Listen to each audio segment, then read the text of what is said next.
বন্ধ হয়ে যাবে পেনশন। লাইফ সার্টিফিকেট জমা দেওয়ার শেষ তারিখ কবে জানেন তো?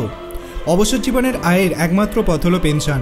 সরকারি বেসরকারি কর্মীরা সাধারণত 58 থেকে 60 বছর বয়সে অবসর গ্রহণের পর এই পেনশনের উপর ভিত্তি করে সংসার এবং নিজেদের খরচ বহন করে।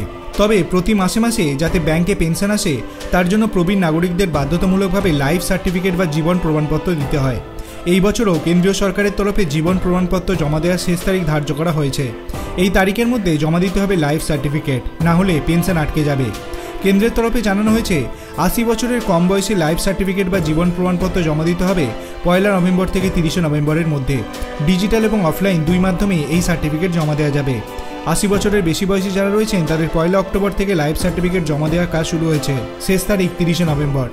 যদি জীবন প্রমাণপত্র জমা না দেন তাহলে কি হবে?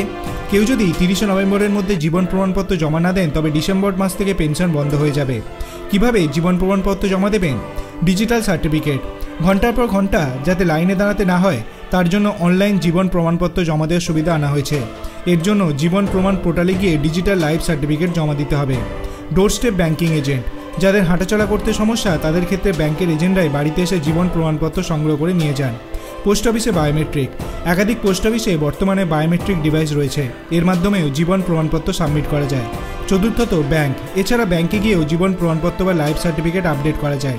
আপনি যদি একজন পেনশন ভোক্তা হন তাহলে আপনি কি ইতিমধ্যে আপনার জীবন প্রমাণপত্র জমা করেছেন? সেটি আপনি ভিডিওর কমেন্ট সেকশনে জানাতে পারেন।